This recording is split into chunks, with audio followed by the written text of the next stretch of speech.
प्रधानमंत्री मोदी आज यूके दौरे पर पहुंचे हैं और ये ऐतिहासिक दौरा है जब यूके और इंडिया के भारत के बीच में ऐतिहासिक फ्री ट्रेड एग्रीमेंट जिसे एफटीए कहते हैं ये होने जा रहा है। अपने आप में एक बहुत बड़ा स्टेप है दोनों देशों के रिश्तों को देखते हुए, और दोनों देशों के बीच में जो व्यापार है उसको और मजबूती इस एग्रीमेंट से मिलने वाली है। आपको ये भी बता दें कि ब्रेग्जिट के बाद ये बहुत बड़ा एक स्टेप है इकोनॉमी के लिए, यूके के लिए और भारत के लिए भी। करीब करीब एक दशक के बाद ये बहुत बड़ा एग्रीमेंट है जो आज साइन होने जा रहा है। प्रधानमंत्री मोदी वो प्रधानमंत्री के साथ मिलकर ये एग्रीमेंट आज साइन करने वाले हैं। हमारे इस पूरे हफ्ते पर बात करने के लिए मिस ध्रुव के हैं यूके। बहुत बहुत न्यूजीलैंड में ध्रुव सर। शरण जी नमस्कार। और न्यूज 18 के आप सभी व्यूअर्स एंड दर्शकों को मेरा प्रणाम। Yes, this is the very historical moment जहां पर यूके और इंडिया का फ्री ट्रेड एग्रीमेंट साइन होने वाला है यहाँ यूके के टाइम। अभी तो यूके में सुबह के 9 बज रहे हैं और मोदी जी कल लंदन में आए और उनका भव्य स्वागत हुआ। हमारे इंडियन डायस्पोरा और यूके की जो डिप्लोमेसी जो है, they have received him very well. And yes, it is an indeed is a landmark. And as you rightly said, after Brexit, so Brexit का मतलब है ब्रिटेन यूरोप से जब बाहर हुआ उसके बाद में ब्रिटेन के लिए यह सबसे बड़ी यह फ्री ट्रेड एग्रीमेंट है। उसके साथ में भारत के लिए भी, इंडिया के लिए भी यह ट्रेड एग्रीमेंट बहुत महत्व रखता है, जहां पर जैसे कि आप बोले कि इंडिया से जो textile, footwears, James, jewelleries, auto components, ये सारे जो प्रोडक्ट जो आते थे यहाँ तक फार्मास्यूटिकल, उसकी ट्रेड जो है वो आपको 0% हो गई है मैक्सिमम प्रोडक्ट्स पे। सो जो टैरिफ बोलते हैं, मतलब जो यहाँ यूके से, ब्रिटेन से इंडिया में जो भी प्रोडक्ट जाएगा उस पे सरकार जो है, या ब्रिटेन वहां से, भारत से ब्रिटेन में जो ये सारे प्रोडक्ट आएंगे उस पे 0% टैरिफ लगेगा। इसका मतलब यह है कि जो चीज अभी आप इंडियन रुपए में, फॉर एग्जांपल जो चीज 10 रुपए में मिल रही थी, उसकी टैक्स हट जाए तो कम से कम वो उसकी कीमत 5 से 6 रुपए हो जाएगी। इसका मतलब यह है कि जो व्यवसायिक मार्केट जो है, जो जो लाख हो जाएगी कंज्यूमर कीमत। consumer base जो है, that will expand. It means the more products from India will come to the Britain. It means simply the demand will go up and supply will go up. It means the people will be basically exporting from India. That will go up and that will have an impact on the businesses. It will growth is a economy, and that's how the job is created. अब जो खबर आ रही है कि जो ये free trade agreement है ये फेज वाइज इंप्लीमेंट होगा। इस फेज वाइज के पीछे क्या कारण है? ये इसमें देरी क्यों हो रही है?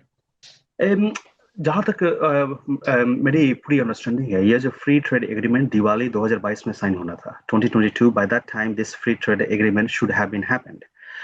उस समय न होने का रीजन यह है कि I have attended some meetings from Scotland and I have been in one way or other way I have been part.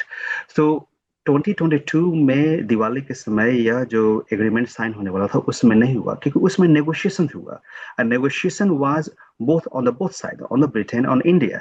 Both country wanted to have the best from this trade agreement. अब trade agreement का जो it has taken nearly 3 years, तो 3 years होने का सबसे बड़ा एक कारण मैं आपको बताऊं कि जितने भी इंडियन वर्कर्स, चाहे वो इसको आईसीटी बोलते हैं, इंडियन कंपनी ट्रांसफर, आईसीटी, जो इंडिया से कंपनी से ट्रांसफर होकर ब्रिटेन में आके काम करते हैं, उन पे जो टैक्स जो है, टेम्पोररी टैक्स 3 साल का होता है, वो नहीं लगेगा।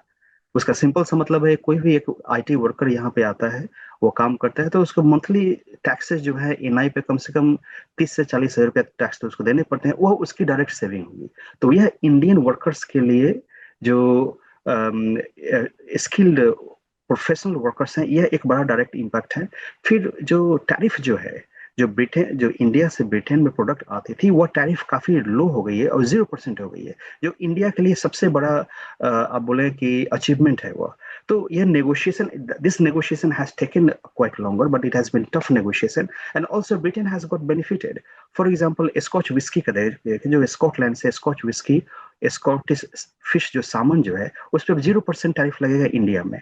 पहले आप if you go to 7 star hotel and you order the salmon fish, that would cost quite a lot, क्योंकि उस पर टैरिफ बहुत ज्यादा थी। अब वो उसकी टैरिफ जो है स्कॉटिश फिश पे 0% टैरिफ है। स्कॉच जो है उस पर टैरिफ जो रिड्यूस होकर 75% हो गई है। So that's quite big win win for the both country and it has taken time. So yes, your question is very right. Now other country will see if the UK economy is booming by 5.5, you can say it is booming by $120 billion in by 2030, and yearly more than $5 billion UK is getting. Why not a European Union country getting? They got more than 20 countries, so European Union will go towards. And now we have to understand is in the current geopolitical situation of Europe, where the war is going on between Russia, Ukraine, And in the Ukraine, Middle yeah. East.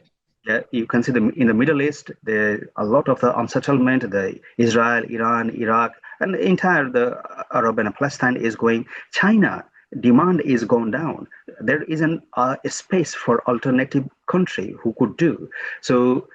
I mean, politically, there's a trademark. It's going to set a milestone for other countries to follow the same way. If the Britain is doing, if the Britain and India is benefiting equally from the both sides, economically, socially, and the business growth, why not other European country would choose India to do the business than doing with conflict rise in China and Russia? So this is a very quite, I would say, strategically, yes, it has taken 3 years time, but I think it is a very right time to, doubling up this trade volume and provides the biggest scope towards the bilateral trade, not only in the Britain, but also opening up to the European Union, other countries.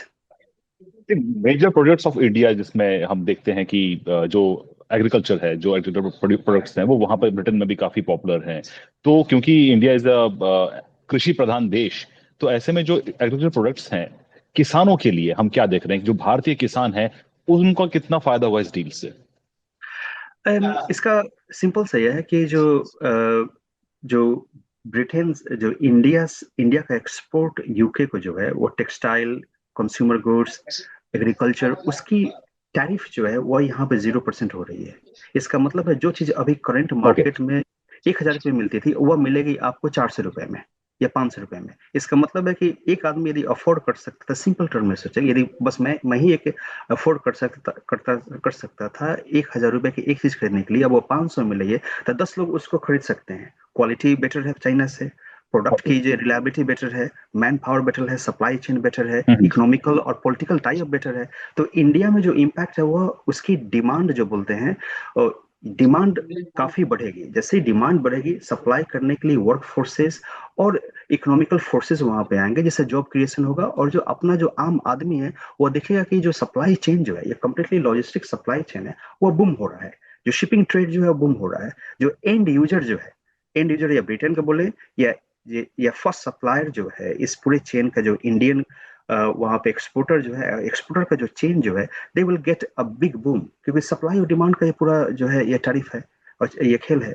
तो इससे जो impact जो है, ये trade जो है, trade का volume हम जिसकी बात कर रहे हैं वह डबल होगा, जिसका इम्पैक्ट आम आदमी के पॉकेट पे पड़ेगा कि भाई उसको उससे ज्यादा फायदा हो रहा है, और वह फायदा जो है वह अरबों में होने वाला है। तो एक आखिरी सवाल, क्योंकि बहुत से इंडियंस और इंडियन ओरिजिन के लोग यूके में रहते हैं, वहां पे प्रोफेशनल्स भी जो वहां पे जॉब करते हैं, उनके लिए भी इस डील में कुछ हम समझ सकते हैं उनका भी इसमें बेनिफिट होगा?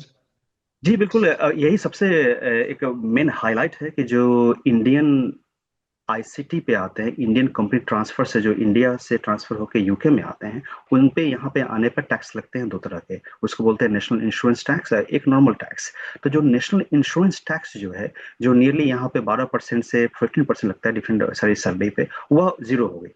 इसका मतलब है मंथली जो है उनकी सेविंग कम से कम 300 से 500 पाउंड सैलरी बैंड पे डिपेंड करता है, और वह उनको मिलेगी। इसका मतलब यह है कि 30,000 से 50,000 के बीच में उनकी सैलरी बैंड पे डिपेंड करता है, उनको डायरेक्ट सेविंग मिलेगा। और डायरेक्ट सेविंग कोई भी इंडियंस वर्कर्स यूके में, ब्रिटेन में आते हैं, यदि 30 रुपये सेविंग हो रहा है तो उसका सिंपल मतलब यह है कि वह रेमिटेंस, उसका एक हिस्सा इंडिया में जाएगा। क्योंकि कोई भी वर्कर्स यहाँ पे आते हैं professional, they remit the money back to India. If they are saving 30,000 rupees or 50,000 rupees extra, it means they're going to remit back India in more economical terms. So it means Indian remittance from Britain to India will go up. जैसे ही remittance जाती है, जो pound और rupees की जो आपस में तालमेल है और रुपीस की जो स्ट्रेंथ है वह बढ़ेगी। इंडियन मनी में जितनी भी फॉरेन ट्रांसफर या फॉरेन मनी जा रहा है, इंडियन इकोनॉमी उससे बेटर होगी। और ऑफ कोर्स वहाँ के अपने जो आम लोग के पास में जो जिनके फैमिलीज हैं, जो बिजनेसेस हैं, वो they will get benefited. Yes. Dhruv, आपने अपने अपना टाइम निकाला, सो मच, और ने पूरा एक्सप्लेन किया कि आखिर जो ऐतिहासिक एग्रीमेंट साइन होने वाला है यूके और भारत के बीच में, इसके मायने क्या हैं, इससे दोनों देशों को फायदा किस तरह से होगा, अपने आप में एक माइलस्टोन है दोनों देशों के रिलेशंस को लेकर भी, और ना सिर्फ भारतीय आम नागरिक बल्कि यूके के सिटीजन्स हैं उनको भी काफी फायदा, जॉब क्रिएशन ज्यादा हो। सबसे अहम बात यह है कि इससे भारत और यूके के संबंध और घनिष्ठ होंगे, लेकिन इसके लिए साथ ही साथ ये भी रास्ता खुलेगा कि किस तरह से भारत और अन्य जो कंट्रीज है जिसमें यूएस है और आने वाले टाइम में जो ईयू है, वो भी इसी रास्ते पे चलकर भारत के साथ इसी तरह के एग्रीमेंट्स करके इकोनॉमी को और मजबूती दे सकते हैं। हमसे बात करने के लिए बहुत बहुत शुक्रिया ध्रुव। धन्यवाद। Thank you. Thank you.